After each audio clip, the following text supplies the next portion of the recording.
de resgatar o outro, validar o outro. Se a gente já tem dificuldade de se resgatar, que dirá fazer o outro. Então, muitas vezes, o outro mostra a dificuldade que ele tem, mas assim mesmo a gente insiste que ele deveria dar para a gente o que ele não tem possibilidade. Então, cada um só dá o que tem. O outro e a gente também muitas vezes não tem como ser diferente. Quantas vezes na vida, então, eu posso falar de mim, eu acho que quando eu falo aqui eu sempre coloco as minhas coisas assim, eu tenho uma questão de insegurança pessoal. Então, tive um relacionamento com a minha mãe que dizia que eu era feia, era burra, então isso é uma coisa muito presente nos meus relacionamentos. Então, apesar de eu ter noção de que isso é uma coisa infantil, essas coisas estão sempre presentes na minha vida. Então, esperar que eu seja uma pessoa completamente segura em todas as situações é um equívoco muito grande, porque eu consigo melhorar, mas eu ainda não consegui me distanciar dessas questões que são minhas.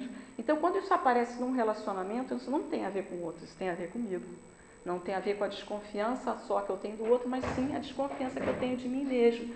Então, quando a gente faz o julgamento, a gente se equivoca, tanto sendo duro demais com o outro, como a gente coloca no outro uma responsabilidade que ele não tem a possibilidade de ter, que é uma coisa quase tão séria quanto se equivocar em relação às qualidades do outro. Pode passar para o próximo.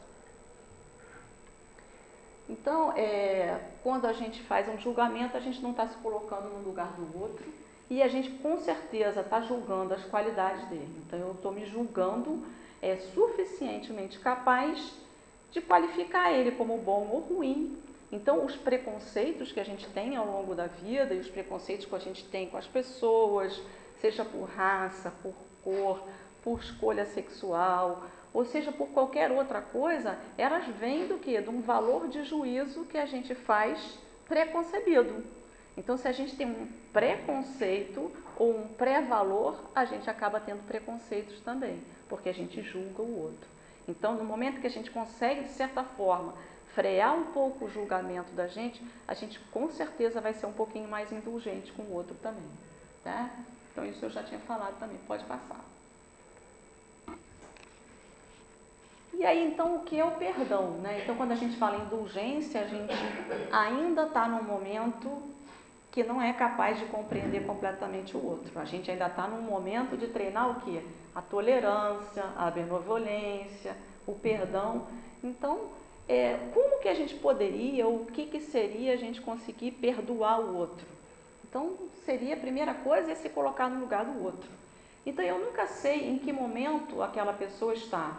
Se ela tem problemas financeiros, se ela tem problemas emocionais, qual a carga afetiva que aquela pessoa trouxe com ela. Então, se eu estou no trabalho e eu tenho uma briga com uma pessoa, então, quais são as questões? Claro que cada um de nós tem dificuldades inerentes e que algumas pessoas são mais difíceis do que as outras.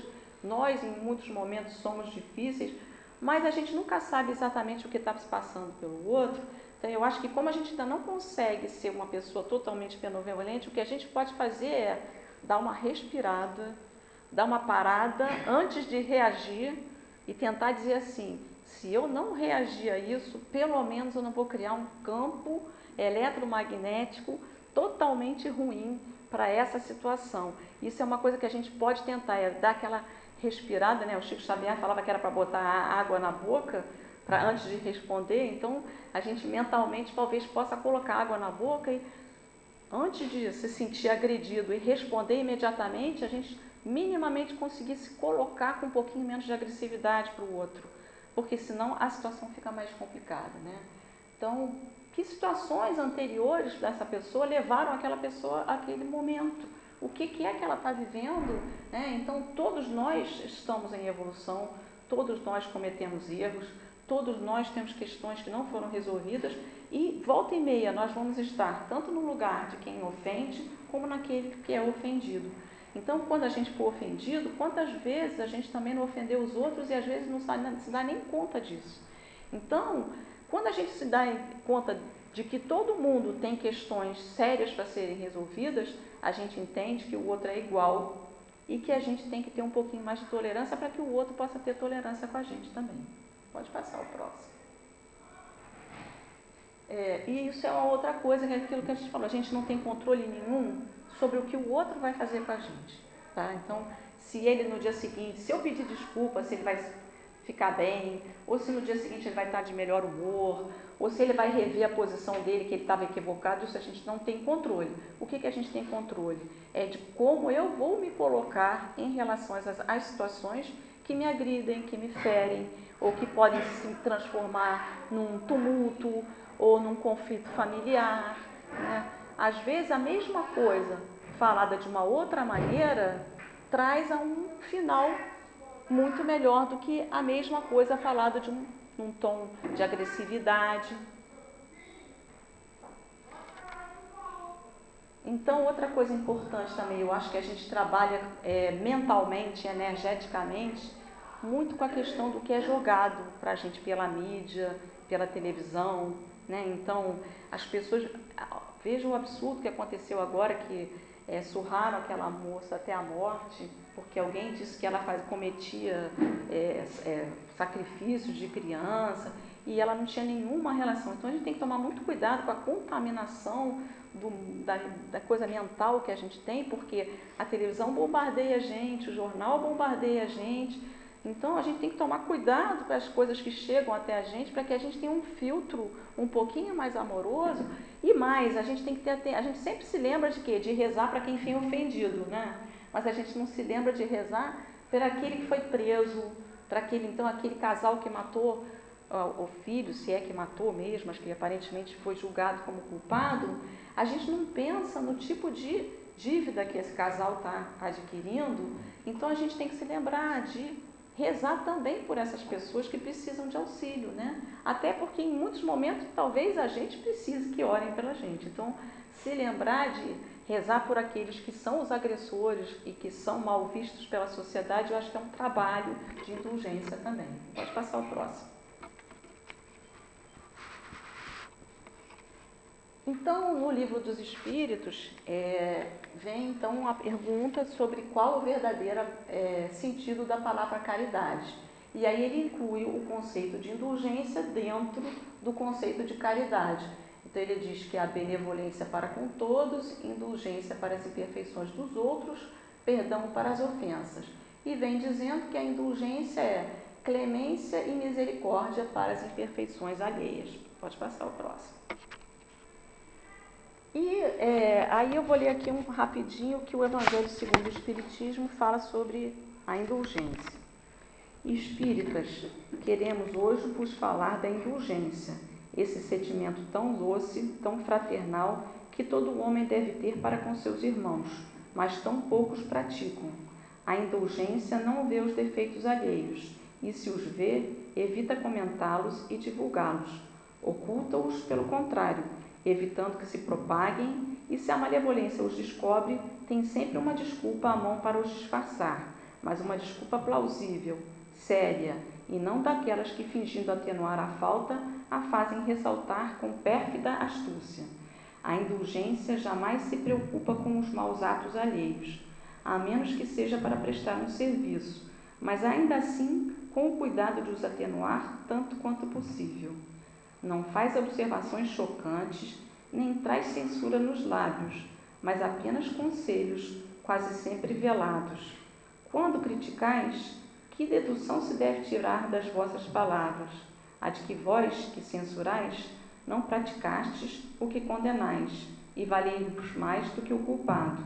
Ó homens, quando passareis a julgar os vossos próprios corações, os vossos próprios pensamentos e os vossos próprios atos, sem vos ocupardes do que fazem os vossos irmãos?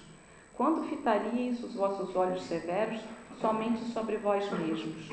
Sede, pois, severos convosco e indulgentes para com os outros. Pensai naquele que julga em última instância, que vê os secretos pensamentos de cada coração e que, em consequência, desculpa frequentemente as faltas que condenais, ou condena as que desculpais, porque conhece o móvel de todas as ações. Pensai que vós, que clamais tão alto, anátema, talvez tenhas cometido faltas mais graves. Sede indulgentes, meus amigos, porque a indulgência atrai, acalma, corrige, enquanto o rigor desalenta, afasta e irrita.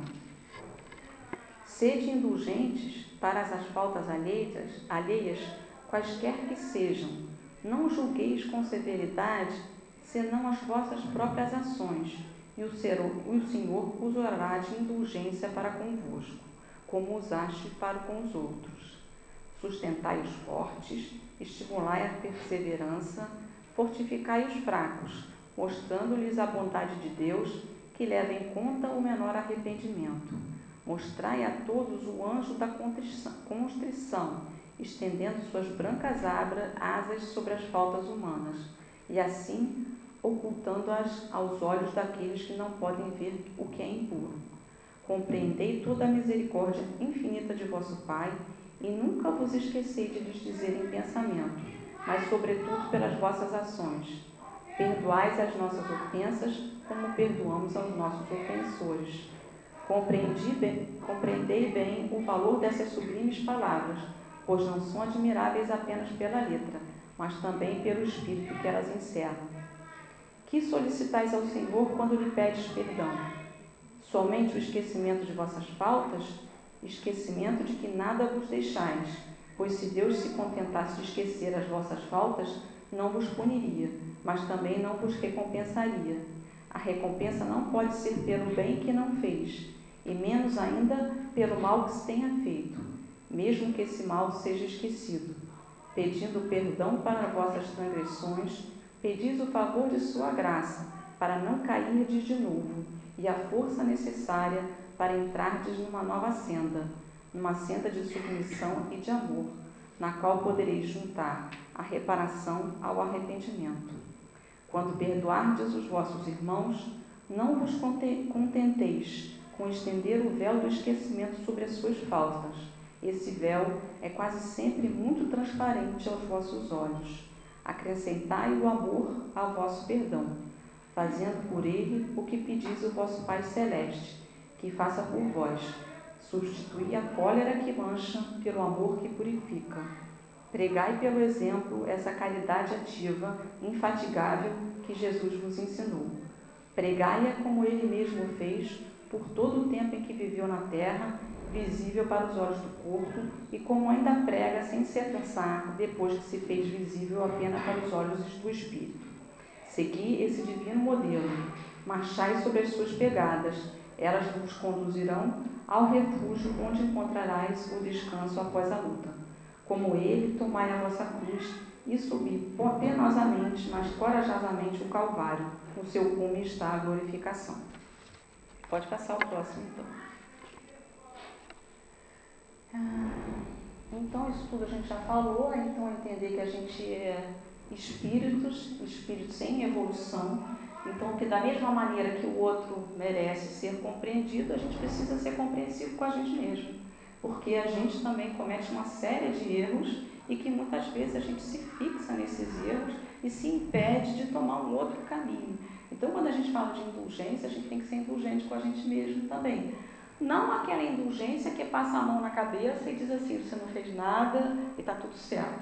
Mas sim aquela indulgência que compreende que você cometeu aquele equívoco porque era o que você tinha possibilidade de fazer naquele momento, mas que dali para frente você tem a oportunidade e a obrigação de tentar fazer diferente. Então, a gente começa a pensar em indulgência com a gente mesmo também. Pode passar o próximo. Então, o que a gente pode fazer, quais as ações que a gente poderia fazer para auxiliar a incorporar a indulgência? Então, aceitar-se como a gente é. Então, entender quem a gente é, quais as nossas dificuldades, tentando se transformar a cada dia. Estar sempre da melhor forma possível, tentando, independente do momento que a gente está vivendo, estar num ambiente trazendo calma, trazendo tranquilidade, tentando distribuir um sorriso. Às vezes uma palavra de ânimo, uma palavra de consolo vai servir para aquela pessoa